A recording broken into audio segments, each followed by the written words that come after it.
L'OM privé d'Europe, c'est ce qui pend au nez de l'Olympique de Marseille, pourtant qualifié pour la Ligue Europa, donc la saison prochaine. C'est une information l'équipe. Demain, l'UEFA examine les comptes de l'Olympique de Marseille. Étienne Moati nous précise que la situation de l'Olympique de Marseille préoccupe encore plus que la situation financière de l'OL, qui était il y a un an rétrogradée en Ligue 2. Est-ce une menace qui rend le bilan de Longoria désastreux? À cette question, deux chroniqueurs ne sont pas d'accord, deux financiers ne sont pas d'accord. On y va, jingle. Doumé, Oui, bonsoir. c'est oui. Vous allez une nouvelle fois croiser le fer avec Grégory Schneider qui a répondu non. J'aime ça quand c'est en vrai, quand c'est pas sur le virtuel, les réseaux sociaux. J'aime confronter à... Vraiment, mais juste la parole quand même. Bah, évidemment. Oui, on y est. On ne met pas de short, on se bat pas. Non, d'accord, Non, très bien. bien Vous pouvez développer votre oui maintenant, là il vous écoute, Grégory. Non, mais en fait, la gabegie est totale, Greg, parce qu'on savait qu'il n'était pas un président, que c'était au mieux un directeur sportif.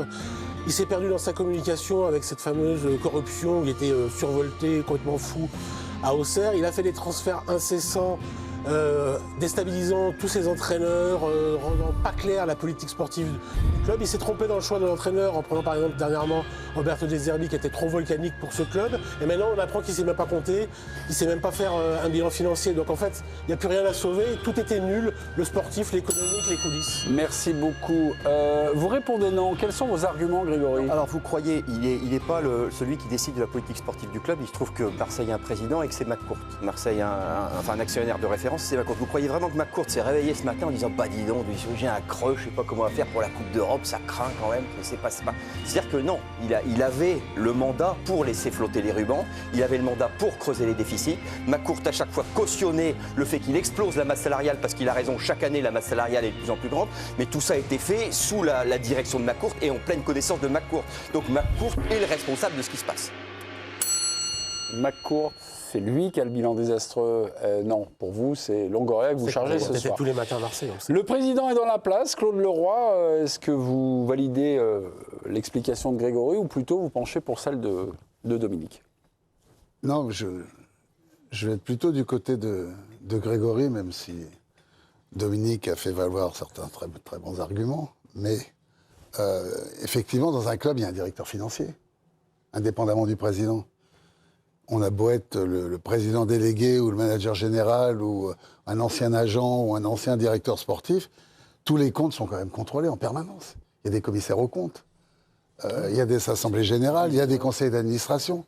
Donc je ne vois pas comment... Mais non, mais... J'ai vu des choses incroyables dans l'école avec les commissaires aux comptes. J'ai vu des déficits monstrueux, il y avait des commissaires... Vous nous expliquerez ça dans quelques secondes. Mais enfin, je sais pas, moi j'ai dirigé aussi des clubs et partout... Strasbourg, Paris Saint-Germain. Tu as des commissaires aux comptes qui viennent contrôler... et certifié, t'es... Ben autrement normalement, tu ne peux pas avancer. Donc c'est ça qui m'étonne. C'est effectivement que McCourt a été obligatoirement informé de tout. Alors, il n'a rien à faire comme président de l'Olympique de Marseille ou comme propriétaire, ou d'avoir délégué de telles responsabilités. Donc, je ne comprends pas pourquoi on découvre ça alors qu'on sait, depuis des années, et ici, on a entendu souvent parler, combien il y a de transferts, combien il y a d'allées venues, combien ça n'a pas marché, tous les mauvais résultats qu'il y a eu globalement pour ne pas assurer des équilibres financiers aussi avec ce que peut rapporter une Ligue des Champions. Donc, moi, je suis très, très, très étonné. Ils ont creusé le trou en permanence. Et voilà, maintenant, ils sont confrontés à l'UEFA et on ne sait pas ce qui va se passer. Non, je pensais que vous avez terminé. C'est terminé. Président, non. Alors, voilà, là, ça tourne un petit peu autour de vous, puisque donc Longoria fait n'importe quoi. On a compté, alors à 2 mouvements près, 259 mouvements sous la présidence de Pablo Longoria. En 2021. Mais c'est vrai que finalement, ce débat et vos opposants, vous dites, mais en fait, le gars n'est pas tout seul, il n'est pas satellisé. Il y a des... Et vous avez commencé à répondre des choses. J'ai vu des choses dans les clubs. Racontez-nous, s'il vous plaît. Non, mais j'ai vu des présidents délégués prendre des libertés considérables avec leur actionnaire, surtout si l'actionnaire est à l'étranger. et qu'il n'est pas là au quotidien, s'il n'a pas de représentant qui surveille tout ça. Quand le club est dirigé depuis un autre pays, il faut que vous ayez un représentant qui soit là comme une espèce de garde du corps, de garde-chion qui surveille tous les comptes. J'ai l'impression qu'à Marseille, Pablo Longoria a pris beaucoup de liberté, beaucoup de latitude.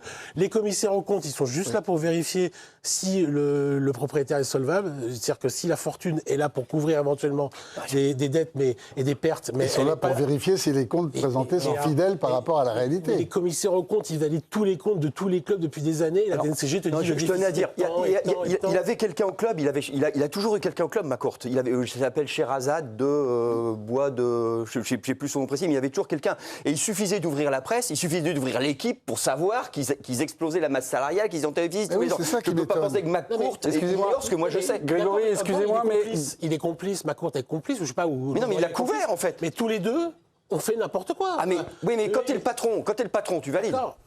Sherazade de Bois-Saison. De Bois-Saison. Elle est au club, c'était l'œil de McCourt, voilà. Je crois qu'il y a un terme, à mon avis, aussi, lorsqu'on suit le foot, un terme économique, ça s'appelle la cavalerie. Oui.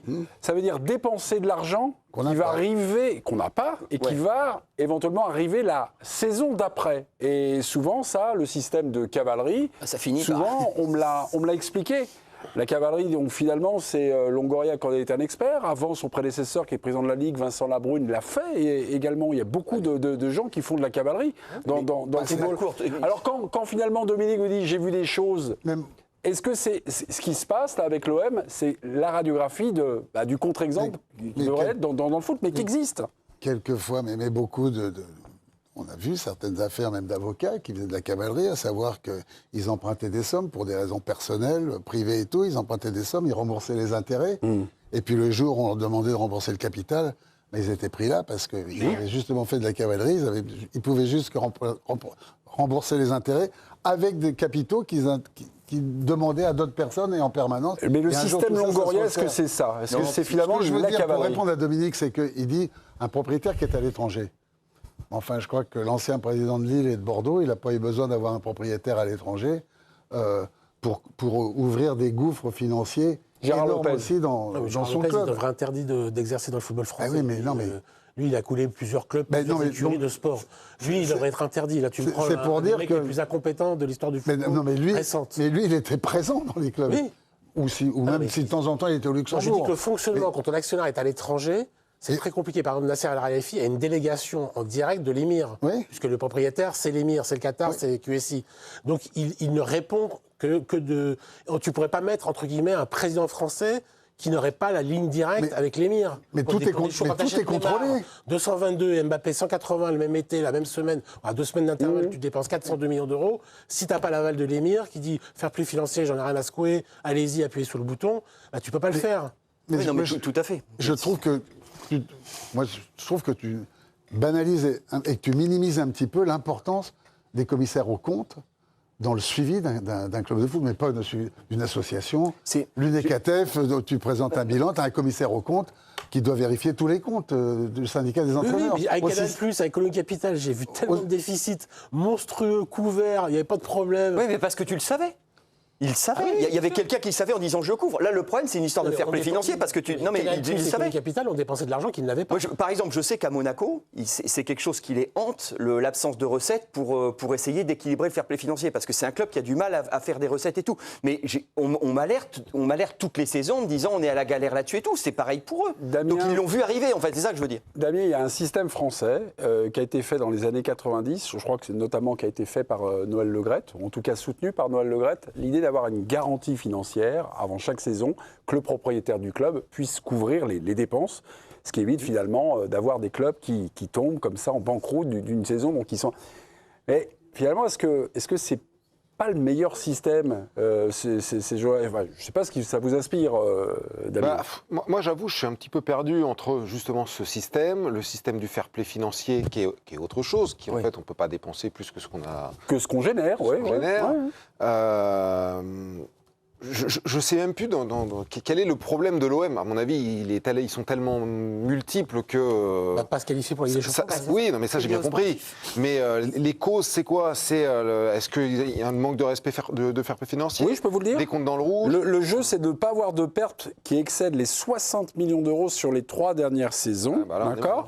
Et sur les 3 dernières saisons, je ne prends pas celle en compte qui vient de se terminer.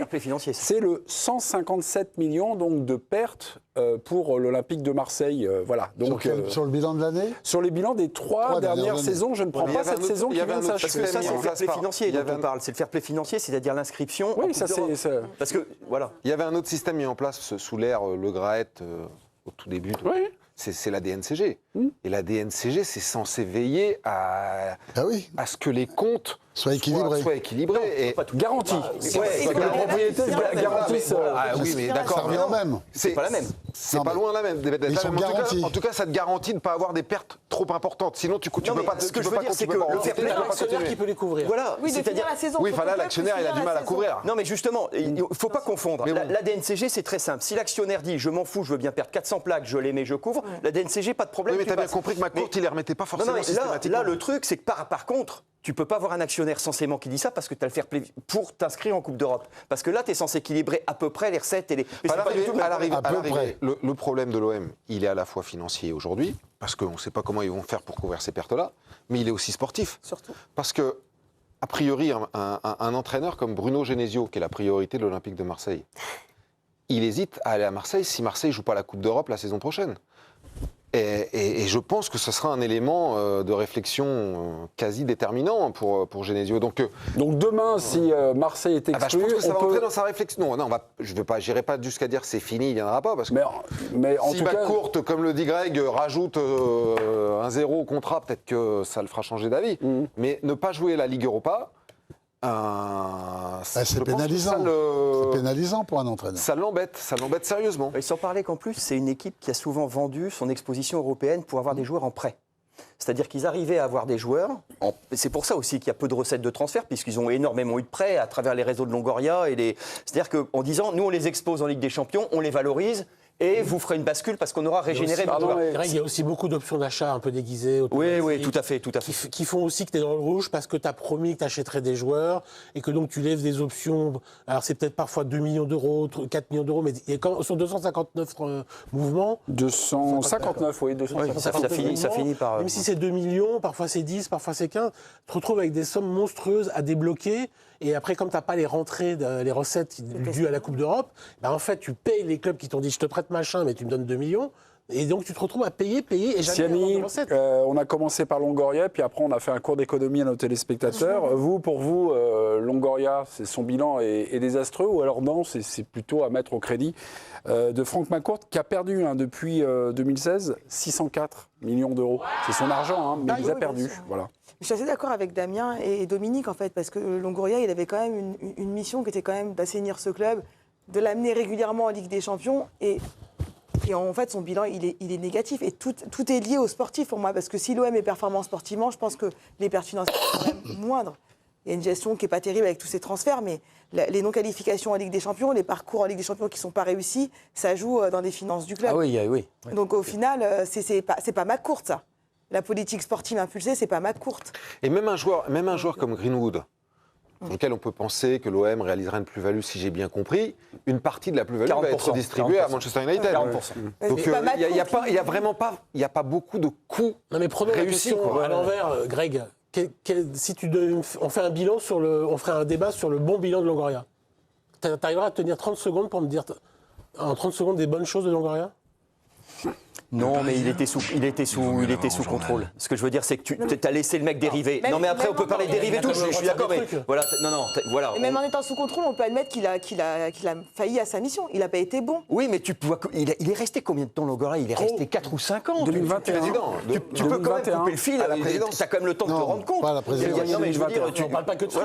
Qu'est-ce qu'il a fait de bien en 5 ans? Sportivement. Ah, mais ça, c'est autre chose. Mais si on parle finance. Mais les deux sont liés. Voilà, je crois que j'ai gagné, non? Là, d'une courte tête, Ouais, très faiblement. Je t'en En route